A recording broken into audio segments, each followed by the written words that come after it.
السلام عليكم ورحمة الله وبركاته. عشما ركبوني الرد أمان تابر اللي أكم جرتن إلمان ورمو هنا جرتني بكم جرتن نجابي رامني ربي كان من أمني اسم برها زرات يتصبري وانكيا وسوكر فيديو كيا تهين ترين درا بلي وانكيا وروني ماتي نفتاتني لايك شير سبسكرايب gochuudhaan na jajjabeessitan na wajjin jirtan hedduu isin galateeffachuu barbaada. Galatni keessan bilisummaa haa ta'u. Warroonni maamila keenya hin taanis kottaa gara mana keenya kottaa maatii nuuf ta'a nu jajjabeessaa isiniin jedha obboleewwan kiyya. Har'a nyaata tokko hojjechuu dhufee har'a nyaanni kana fattaa jedhama. Fattaa billahaamee jedhama. Inni fattaan kun nyaata baay'eedhaan kan hojjetamu. Garuu hadhaan immoo lahamaan kan hojjechuu barbaade lahamarraa jechuudha. Lahama hammuusidha. Akkuma argitanii asitti isa jalqaba shunkurtii qopheeffadhee jira. Shunkurtii fi xiqqoosii qullubbii adiilee qopheeffadheen jira. Asitti foon hangana gahu tokko qopheeffadheen jira. Asitti hammuusii qopheeffadheen jira. Asitti ammoo kubsiidha. Kubsii kana kukkutee zayitii xiqqootti qicee foroonii galchee foroonii erga galchee booddee akkan kukkutee foroonii erga galchee booddee akkan naaf diimatee amma ammoo fattaadhaaf qophaa'ee jira. Kun ammoo dhumarratti yaanii argisiisumaa fi amma kan na barbaachisu kana barbaadu isa kana fi zayitiidha. Kana fakkaata viidiyoon kiyya obboleewwan kiyya hanga dhumaatitti laayik sheer sabiskiraayib gochuudhaan turtiin keessan na wajjin haa ta'u. Obboleewwan kiyya kina akkuma argaa jirtanii distii qopheeffadheen jira. Amma gaazii qabsiifadha. Adesin booda zayitii kiyya zayitii qopheeffadhe zayitii hangana barbaachisu takka ittiin godhadha.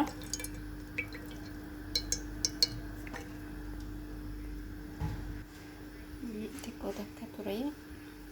Adesin booda asitti shunkurtiidhaa fi qullubbii qopheeffadheera akkuma argitanii itti naqadha.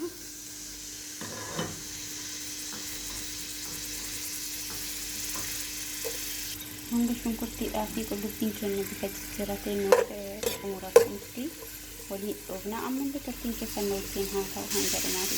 Obboleewwan kiyya akkuma argaa jirtanii shunkurtiin kiyya xumurarra gahee jira, xumuramee jira. Amma lahamatti aanfadha foon jechuudha. Foon kiyya eeggatanii booda waliin kaa'adha. Naannoo filfil aswaat naqatan kan jedhamu kana filfil aswaat naqatan qoositi gabaa hin barbaadu. Kurkumoo kan irriidha kan keenyatti kurkumoo jedhama naataa irriitti kanallee itti godhadha jechuudha. Barbitaan kan jedhamu kana ni beektan jedhee yaada. Barbitaanii isallee xiqqootitti xiqqaan baay'isu kan booda akka bishaatu waliin gaadha.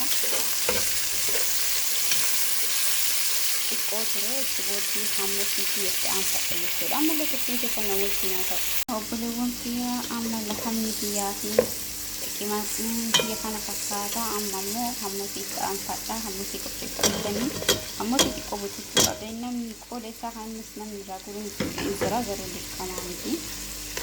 Hammasii kana jedhee foon jedhee walitti bilchaata jechuudha. Fattaan gosa baay'eedhaan hojjetama. Suugoon isaa booda isinitti kan agarsiisu ta'a. Suugoo isaallee ni hojjedha. Kan gubbaadha jechuun suugoo adii gubbaa oolu. Kun ammoo akkanatti bilchaata. Foonii fi hammoosiin kun kan kennaan shumburaadha. Kan kennaan shumburaadha afaan Oromooti. Hammoosiin kun afaan Oromootiin shumburaadha. Afaan biraallee maqaa biraallee qabaata kan kennan garuu beeku biyyatti kanan beeku shumburaadha. Asitti ammoo baliidhaa jedhanii illee ni waamanii hammoosiidha garuu kan beekamu jechuudha. Inoo kana fakkaata. Amma ammoo bishaan kiyya miksii godha. Bishaan kiyya miksii godha jechuudha.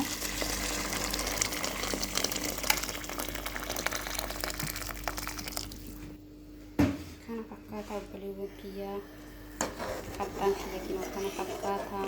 Ammallee hanga xumuraatitti turtiin keessanii na wajjin haa ta'uu isinidha. Like, share, subscribe gochuu hin dagatinaadha. Ammallee turtiin keessan na wajjin haa ta'u. Wow, obboleewwan kiyya kinoo amma xumuramee jira, bilchaatee jira. Qophaa'ee jira isiniin jedha. Ammallee hanga dhumaatitti turtiin keessan nu wajjin haa ta'u isiniin jedha obboleewwan kiyya. Amma bilchaatee kana fakkaata. Foonii fi wannaallee hundumtuu bilchaatee jira. Amma gara miksii godhutti deemna. Turtiin keessa ammallee nu wajjin haa ta'u. Obboleewwan kiyyaa kinoo amma asitti suugoo gubbatti hojjechuu hedha. Suugoo fattaa gubbatti hojjechuu hedha jechuudha. Asitti akkuma argaa jirtanii laban yookaan zubaadis jedhamsanii rooballee jedhamee ni waamama. Isa qopheeffadheen jira.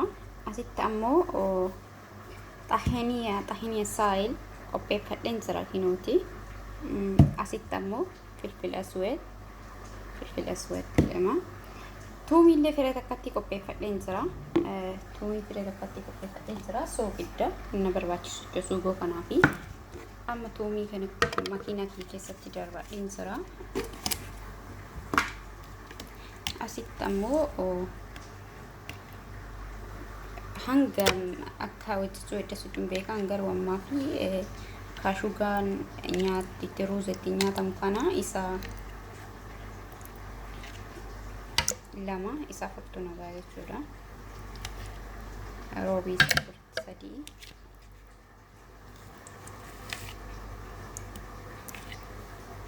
Afurii jechuudha. Nagahana. Ergasii booda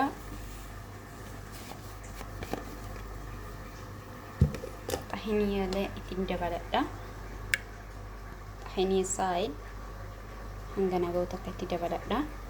Ergasii booda soogidda kiyyatti miksii godhadha jechuudha. Filfil aswad boodar xiqqoo isiitti godhadha. Bakka san booda ammoo karaa maashinii kiyyaatitti miksii godha jechuudha. Ammallee turtiin keessa hanga dhumaatitti na wajjin haa ta'u. Obboleewwan kiyya kinoo xumuramee jira. Amma buusuuf deemaa jira. Kinoo asitti kubsii qopheeffadhee jira fattaadhaa fi kinoo kanatti ni buusa jechuudha. Fidee akkanatti naqadha. Akkanatti irratti naqadhee erga xumuree booda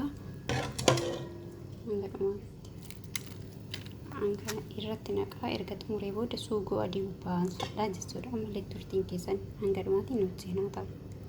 Waan kiyyaa kinoo akkanatti gubbatti naqadhee kubsiin sila oolee jira. Gubbatti erga naqadhee booda suugoo adii baanfadha jechuudha.